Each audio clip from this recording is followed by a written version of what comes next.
დიდი ბრიტანეთის საქართველოში რუსეთის ჰიბრიდულ საფრთხეებზე საუბრობს და ამბობს, რომ ქართული ოცნება ევროატლანტიკურ თანამშრომლობას ჩამოშორდა. რუსეთიდან მომავალ საფრთხეებზე განცხადება დიდი ბრიტანეთის საელჩომ საქართველოში დღეს გაავრცელა. განცხადებაში ნათქვამია, რომ რუსული ჰიბრიდული აქტივობების საპასუხოდ, რომელიც გაერთიანებული სამეფოს უკრაინისა და გლობალური უსაფრთხოების დარღვევას ემსახურებოდა, დიდმა ბრიტანეთმა 4 რუსულ ორგანიზაციასა და რუსეთის სამხედრო დაზვერვის 21 აგენტს სანქციები დაუწესა. ლონდონის სანქციების ქვეშ აღმოჩნდა რუსეთის სამხედრო დაზვერვის სააგენტოს ის დანაყოფი, რომელმაც საელჩოს თქმით 2019 წელს საქართველოზე კიბერშეტევა განახორციელა. საელჩო ამბობს, რომ დიდი ბრიტანეთი საქართველოს მხარდაჭერას აგრძელებს, თუმცა წუხს, რომ ქართული ოცნება დასავლელ პარტნიორებს ჩამოშორდა.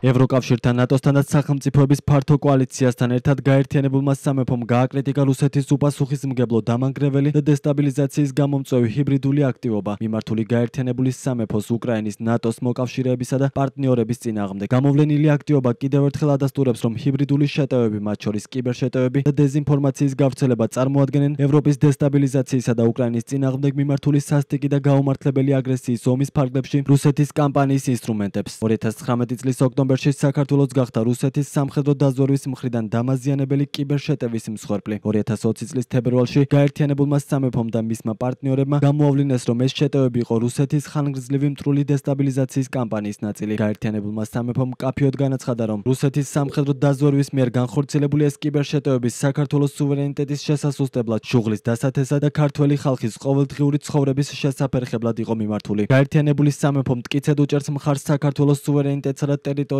მთლიანობას. გაერთიანებული სამეფო და საქართველო ერთად მუშაობდნენ კიბერმედეგობის გასაძლიერებლად და ამ შეტევის საჯაროდ დასამტკიცებლად. სამწუხაროდ ქართული ოცნება ჩამოშორდა ევროატლანტიკურ თანამშრომლობას, თუმცა რუსეთის მხრიდან საფრთხე კვლავ არსებობს, მათ შორის კიბერსივრცეშიც. დღეს ევროპარლამენტმა საკუთარ Facebook გვერდზე გაავრცელა პოსტი, სადაც ნათქვამია, რომ საქართველო ვერ შეუერთდება ევროკავშირს, მანამ სანამ მისი მთავრობა თავის ავტორიტარულ კურსს არ შეცვლის. იმავე პოსტში ევროპარლამენტმა ქართველი ხალხის მხარდაჭერა გამოხატა და თქვა, რომ ისინი ქართველი ხალხის გვერდით დგანან.